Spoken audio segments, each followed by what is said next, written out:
Hello and a very good day to all. My name is Chong and I'm from Group Small Brains.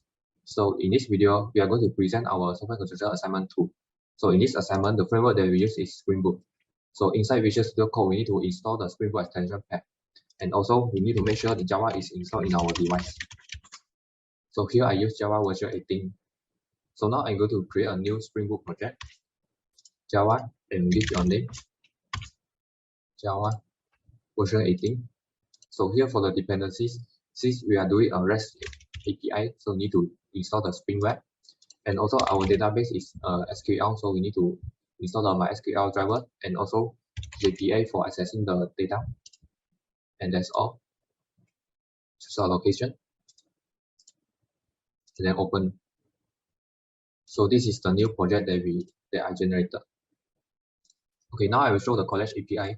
So here is the college controller, and we have AutoWire for the college service, which means this is the dependency injection. And if you go to repository, you can see it actually extends the code repository, which has all the predefined methods for accessing the database. So if we go back to the college controller, we can see there are 5 methods here. So it actually maps to the API path. So if you go to the Postman and try to test the API, so the first API is to get all the colleges, and you can see it is success. As the second API is to get a specific college. If I want to get the last one is ID 10, you can see it's success. If I try to get something that doesn't exist, it will show for not found. And the third one is to create a new college. So I just send, and it will show 201 success. And if I try to get a new college, it's with ID 17, and here we can see the new college. And the fourth is to update the college. So I put the ID just now is ID 17, and I try to update. So if I try to add get again, I will see the college name is already outdated. And the last one is to delete. So I just delete the college just now. If I try to get again, it will show for not found. And that's all for the college API. Hi, my name is Tan Juhan, and today I will talk about the get room and get room by ID. So first of all, over here we can see that this is the variable for the room, and inside service we can see that this is the function to get the rooms, every rooms, and get it inside the array list. And also this one is to get the room by ID by passing the ID. Over the controller we can see that we'll use get mapping to get all rooms from the database, and when getting the room by ID, then we'll use get mapping by adding the path with a specific ID. So if the room is not present, then it will show room not found. So let's take a look at the database. And this is the structure of the room. And now we'll insert a new room.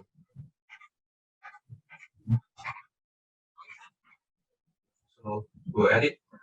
Okay, so after adding it, we'll take a look at the Postman. So while getting the rooms, then it will show room 1 and the room that we just added. And now we'll try to get the second room. So as you can see, we have taken the room with ID number 2 using the get room by ID. Hello, my name is Abdullah. I'm going to present about the RESTful API of adding room, updating room, and deleting room. This is the RESTful API, post mapping, put mapping, and delete mapping. The method is derived from room services. This is the method for updating room, adding room, and delete the room. So we're going to check the API by using Thundercloud. It is the same as Postman API.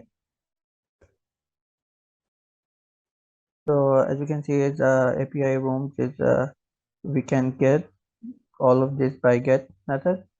So as for adding the room, we can post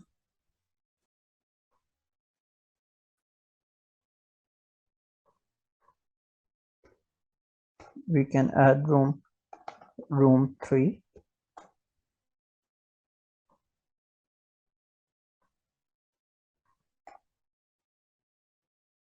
So the room has been added. So we can see by get method.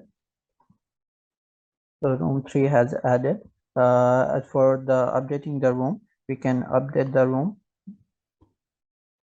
If we ID 7, so we're gonna put and do room 5. So the update has been done as well through the API.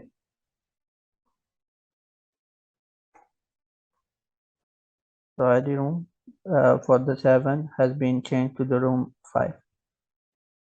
Okay, so this is the function for update approval application. So at the controller file here, this is the API part, and then we'll move on to the application service here. So this is the function for update approval application, and it will update the database. So same goes for the delete room. So this is the function at the API for delete room.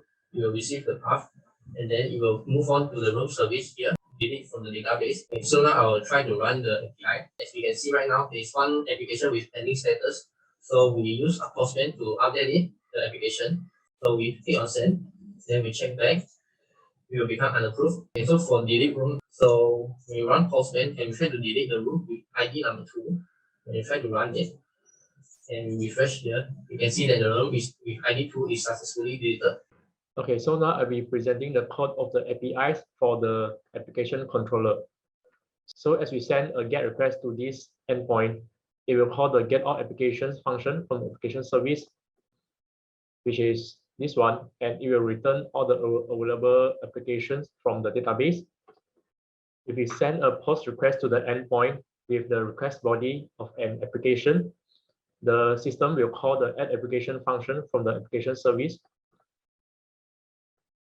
which is this one, and the application will be passed into the function, and we will save the application into the database. Okay, so now I'm going to demonstrate the calling of the application APIs using the Postman tool. And at first, this is our database and the table is application. As you can see, there are 3 records here. And I'm going to call the API. And this is a GET request where we will get all the applications from the database.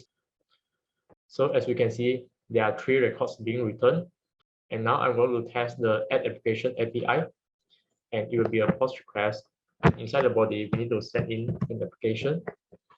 So once I click the send button, as you can see, there are no error being returned. And if we call the get all applications API again, you can see that there are 4 records being returned. And if we check again our database, we will refresh it. And there are 4 records here, which means the adding of application into our database is success. Okay, so there's 2 endpoints for the user. Here is the get mapping, and here's the put mapping. This request handles the get request to get all the users. This handles the put request to update the users. And you can see here the get users function and the update email and name function here. And I'll demo using the Postman. And going to this endpoint with ID1, I'm going to update with this body here, and you can see the user updated. And sending here to get all the users. You can see I get the updated user back. That's all for the presentation from us. Thank you very much.